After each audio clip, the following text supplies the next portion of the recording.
Hi, this is Rick. Welcome back to my channel, Rick Loves Maria.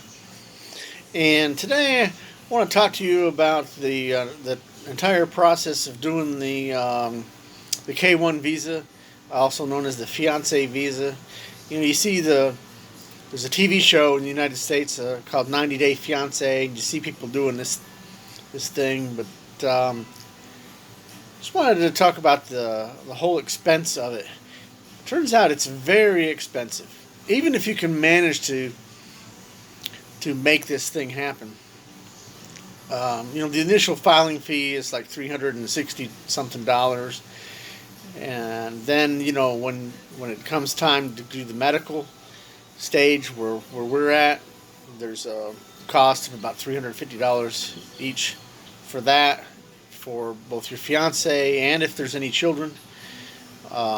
There's all kinds of documents that they have to get in their country, and all that's hugely expensive. There's always going to be trips that you have to make, documents that you have to pay for, notary fees, just the gas and the trips alone, going to get these documents and get everything that you need, like the passport photos. There's so much that you don't think about going into this process. The other expense that's huge is you actually have to go visit the person in their country and get to know them before you do all this filing and become engaged to them. Well, of course, you have to do this anyway to get to know the person, but to make sure that you're making the right decision in life. But you also need to keep in mind that this travel is expensive, is very expensive as well. And in our case, every time I go to the Philippines, it seems like I'm spending about 5,000 US dollars. So it's very expensive. So I mean, the plane ticket alone each time I went was like $1,500. Okay, so there's a lot to keep in mind about the expense of it. It's a very expensive process. So, and then once your fiance does pass all of these things, there's an embassy interview that's a couple $100, and then there's plane tickets that you have to buy to get them here. And so in my case, she and the daughter would come here, Maria and Zoe, and right now the plane tickets were around $700 each there for a while during the worst part so far of the pandemic. But pandemic's not over, but the plane tickets are already going back up. They're up to $1,000 each already. Don't ask me why. How can there be that many people traveling? I think what's happened is the airlines have cut the planes, the volume of aircraft that are in the air. They're not doing as many flights as they used to. So they're scheduling fewer flights so that they can try to keep the price up on the few flights that are still going on in the air. So anyway, that's always going to be a supply and demand thing with the airlines. They're going through some tough times right now, having to lay off, I think, a lot of people, unfortunately, because of the lack of flying right now.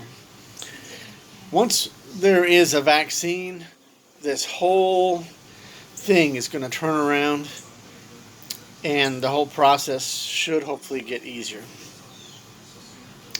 Will it be less expensive? I don't know. I think the airlines will adjust, and it could be just as expensive. But anyway, one-way trip from the Philippines, connecting through Seoul, South Korea, to Atlanta, right now on the end of June, is at $1,000. Now, there's other ways you can go. You can connect through Dubai on Emirates, Emirates is, I understand, a good airline, but keep in mind you're going through Dubai. It's owned by Muslims in Dubai, and not that Muslims are in any way a bad thing, but um, they don't allow women to show skin. You know, they want these women to be covered up and covered completely up. You may not be able to wear a dress or something on an airline. Uh, that's gonna do that sort of thing. So I don't know. You may want to think twice about connecting through Dubai.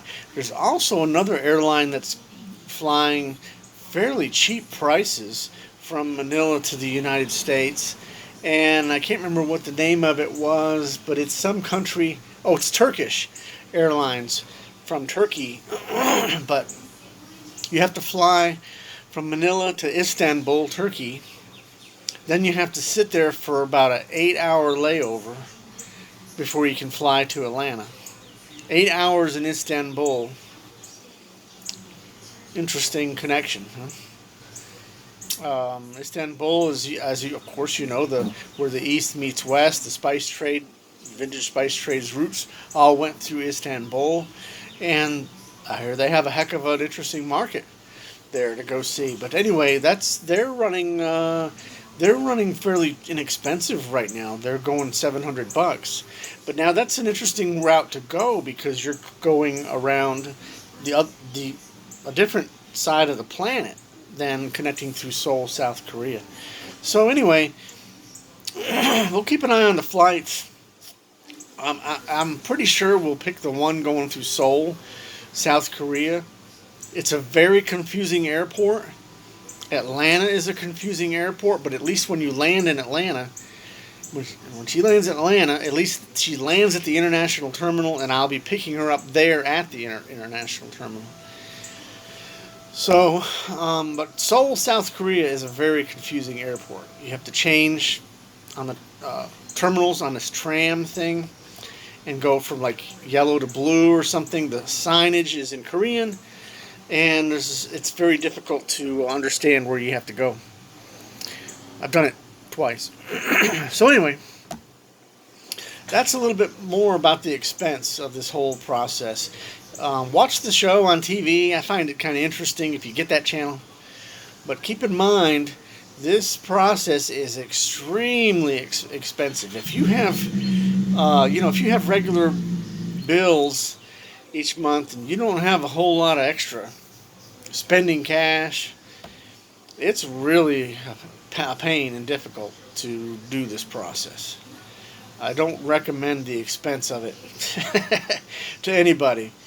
And maybe in time my financial situation will improve. Right now it's not that great, so I'm really struggling right now to get this process complete and get her here. Anyway, wish us luck. Thanks for watching. Click like and subscribe. Thanks. I'll see you next time.